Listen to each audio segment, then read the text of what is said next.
soumis figuraient ces questions. Si vous veniez à découvrir quoi que ce soit de faux ou d'injuste pratiqué dans l'ordre, quelle serait votre attitude? Est-ce que vous considérez le bien de l'ordre comme votre bien propre? Accordez-vous à notre société le droit de vie et de mort? Acceptez-vous de vous lier par une obéissance absolue et sans réserve? Et connaissez-vous la force de cet engagement? Pour avertir les postulants sur les conséquences de toute trahison de l'ordre, l'initiation en comportait une illustration impérative.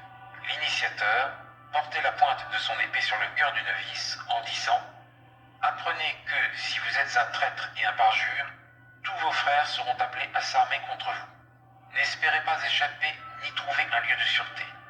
Où que vous serez, la honte, le remords et la vengeance vous poursuivront et vous tourmenteront jusqu'au plus profond de vos entrailles. » On voit donc que la liberté tant vantée par les dirigeants des Illuminés n'existait absolument pas et qu'une discipline de fer était en réalité la règle de l'ordre.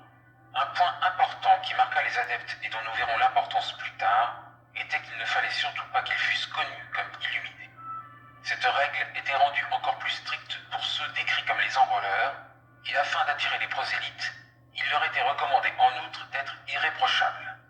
Les supérieurs de l'ordre doivent être tenus pour les plus parfaits et les plus illuminés des hommes.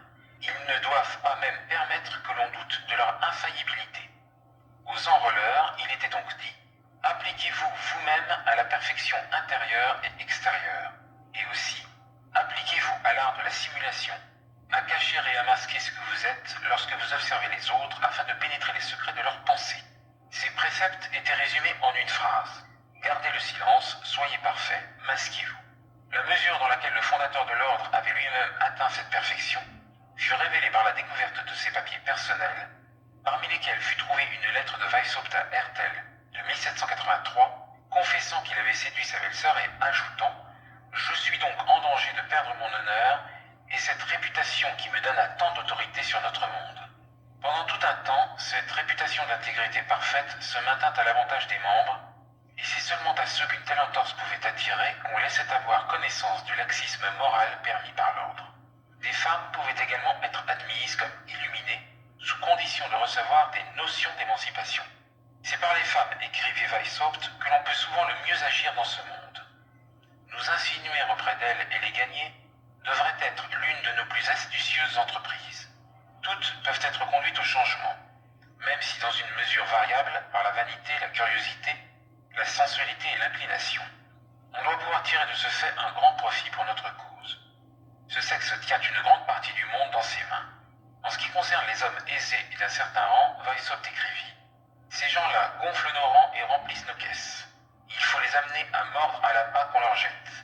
Mais on doit alors les persuader que le degré qu'ils ont atteint est le plus élevé. » La secte était donc constituée de Weishaupt et des adeptes qui avaient été initiés au plus profond mystère et à côté d'eux par une vaste escorte de gens simples et crédules qu'ils pouvaient tenir dans l'ignorance des objectifs réels vers lesquels on les menait. La méthode de Weishaupt pour obtenir des prosélytes est représentée par le diagramme suivant qui figure dans le code des Illuminés. Naturellement, les classes les plus frustes offraient aussi pour Weishaupt un vaste champ d'action. Il est également nécessaire, poursuit le code des Illuminés, de gagner à notre ordre la masse du peuple, das gemeine Volk. Dans cette optique, le grand moyen est d'influencer les écoles. On peut aussi y réussir tantôt par la liberté, tantôt en créant un effet, et d'autres fois en s'humiliant soi-même, en se rendant populaire, ou en endurant avec un air de patience tel préjudice dont on pourra graduellement se débarrasser plus tard.